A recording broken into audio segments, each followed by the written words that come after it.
विकास। मी helicopter घेतले की नाही यावर चर्चा करण्यापेक्षा मी केलेल्या विकास कामावर चर्चा करा असे आवाहन महाराष्ट्र राज्याचे उद्योगमंत्री तथा रत्नागिरी जिल्ह्याचे पालकमंत्री उदय सामंत यांनी केले।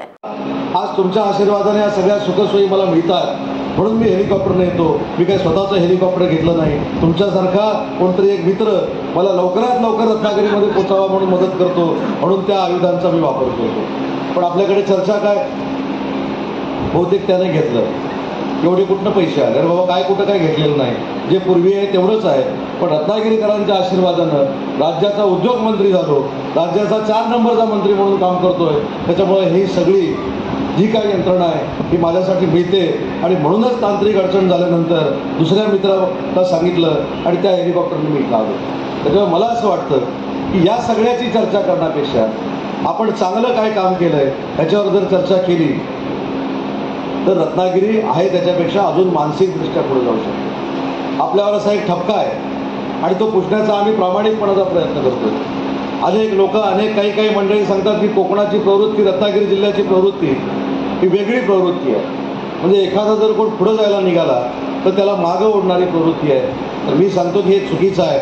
माझ्यासारख्या सर्वसामान्य कुटुंबातल्या पालीसारख्या ग्रामीण भागामध्ये राहणाऱ्या कार्यकर्त्याला रत्नागिरीकर 5-5 वेळा विधानसभेमध्ये पाठवतात। त्याच्यामुळे रत्नागिरी खरंच चोखंदळ आहे। रत्नागिरीकरांना योग्य काय आणि अयोग्य काय हे देखील मला त्यांना माहिती आहे। आणि 5वी माझी निवडणूक की मला तर असं वाटतं एवढी कठीण होती की काही लोकांनी ठरवून टाकलं होतं की उदय सामंत घरी गेला, काही लोकांनी डीपी ठेवले होते, पण मला माझ्या मतदारांवर विश्वास होता, महिला भगिनींवर विश्वास होता, माझ्या सगळ्या तरुण सहकाऱ्यांवर विश्वास होता।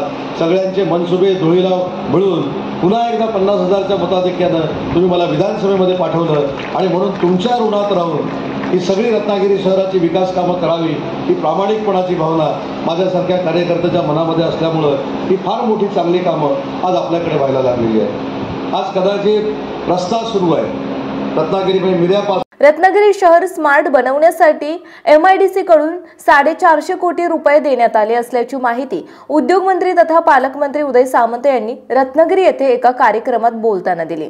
करावं, ग्रामीण भागासाठी काहीतरी करावं ही भूमिका माझ्यासारख्या कार्यकर्त्याने घेतली आणि हे देखील सांगतो की ही महाराष्ट्रामध्ये पहिल्यांदा नोंद झाली की रत्नागिरीसारखं शहर माझ्या विभागाच्या अंतर्गत MIDCनं दत्तक घेतलं आणि स्मार्ट सिटी म्हणून घोषित केलं। त्याला 450 कोटी रुपये आम्ही MIDCमधनं दिलेले आहेत। फक्त त्याची कामं चांगली झाली पाहिजे हीच मला नगरपालिकेच्या लोकांना एक सूचना वजा विनंती करायची आहे। कॉन्ट्रॅक्टर कोण आहे, न्यातीवाला आहे की उदय सामंत आहे की अजून कोण आहे बघण्यापेक्षा आणि कॉन्ट्रॅक्टरकडे बघत काम करण्यापेक्षा कॉन्ट्रॅक्टरकडनं चांगलं काम करून घेणं ही प्रशासनाची आणि लोकप्रतिनिधींची जबाबदारी आहे। सध्याचा पायंडा वेगळा असताना रत्नागिरी शहराच्या सगळ्याच लोकप्रतिनिधींनी अतिशय चांगलं सहकार्य कॉन्ट्रॅक्टरला करण्याचा निर्णय घेतलेला आहे आणि म्हणूनच हे रत्नागिरी शहर पुढच्या 2 वर्षात महाराष्ट्रातलं एक सुंदर शहर, स्मार्ट शहर म्हणून उभं राहणार आहे। आपल्याला आठवत असेल की 2004ला आपल्या सगळ्यांच्या आशीर्वादाने पहिल्यांदा तालुक्याचा आमदार झालो आणि तालुक्याचा आमदार झाल्यानंतर मी असं एक वाक्य अली मियां काजी साहेब बोललो होतो, त्याची चेष्टा माझी अनेक लोकांनी केली होती आणि मी असं सांगितलं होतं की महाराष्ट्रातलं एकमेव शहर बारामती ज्याचं नाव घेतलं जातं त्या बारामतीतली लोक माझं रत्नागिरी शहर बघायला येईल असं मी तुम्हाला शब्द दिला होता आणि ते मी तुम्हाला करून दाखवलं। 15 दिवसापूर्वी बारामतीचे आमदार, राज्याचे उपमुख्यमंत्री आदरणीय अजितदादा तारांगण बघायला रत्नागिरीमध्ये आले होते, शिवसृष्टी बघायला रत्नागिरीमध्ये आले होते, छत्रपती संभाजी महाराजांचा पुतळा रत्नागिरीमध्ये बघायला आले होते आणि तुम्हाला खरोखरच सांगताना मला आनंद होतोय ज्या दिवशी रत्नागिरीतनं ते त्यांच्या जिल्ह्यामध्ये गेले आपल्या सगळ्या प्रकल्पांचा उल्लेख त्यांनी त्या ठिकाणी केला आणि आपल्यासारखे सगळे प्रकल्प हे महाराष्ट्रामध्ये उभं करण्याचा निर्णय राज्याच्या अर्थमंत्र्यांनी म्हणजेच अजितदादांनी घेतला। याचा अर्थ बारामतीचे आमदार बघायला आले म्हणजे बारामतीचा पूर्ण मतदारसंघ रत्नागिरी किती चांगली झाली हे बघायला आलं आणि त्याच्यामुळे तुम्ही जे मला 5 वेळा निवडून दिलं। पूर्वी विकासामध्ये बारामतीचा बोलबाला होता असे बोललं जात असे, परंतु मी काही वर्षांपूर्वी सांगितले होते की एक दिवस नागरिक म्हणतील आता रत्नागिरीचा विकास पाहायला चला आणि तो पाहण्यासाठी उपमुख्यमंत्री अजितदादा पवार रत्नागिरीला आले, समाधान व्यक्त केले असे पालकमंत्री उदय सामंत यांनी म्हटलंय। त्या 5 वेळाच्या कारकिर्दीमध्ये नक्की काहीतरी करावं ही माझ्यासारख्या कार्यकर्त्याची भूमिका होती आणि मी अनुभव देखील चांगले वाईट चांगले घेतले।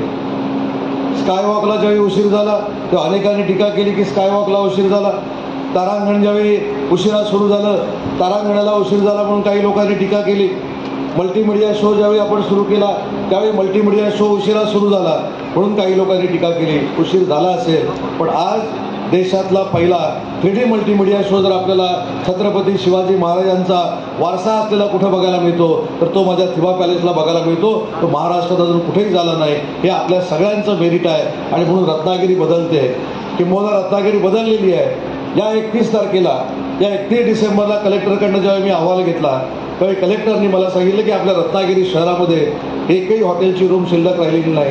आपल्याकडे हजारो पर्यटक आलेले आहेत. याचा अर्थ काही लोक जे भाषणामध्ये सांगतात की आपलं GDP उंचावला पाहिजे, म्हणजे प्रति दरडोई उत्पन्न आपलं अजून वाढलं पाहिजे. मी खात्रीला एक सांगतो, या 3 वर्षामध्ये राज्याचे तत्कालीन मुख्यमंत्री एकनाथ शिंदे साहेबांच्या नेतृत्वाखाली आणि आता विद्यमान उपमुख्यमंत्री देवेंद्रजींच्या नेतृत्वाखाली हा GDP वाढवण्यामध्ये आम्ही यशस्वी झालो. भविष्यामध्ये महाराष्ट्राच्या पहिल्या 5 जिल्ह्यात हा रत्नागिरी जिल्हा असेल अशा पद्धतीचं कामकाज आम्ही सुरू केलं नाही तर त्याला आता मुहूर्त स्वरूप येतं आणि म्हणून रत्नागिरीकरांना मला विनंती करायची. महाराष्ट्रातील तसेच कोकणातील महत्त्वाच्या बातम्या पाहण्यासाठी कोकण 24 तास न्यूज चॅनलला YouTube वर सबस्क्राईब करा आणि बेल आयकॉन प्रेस करा.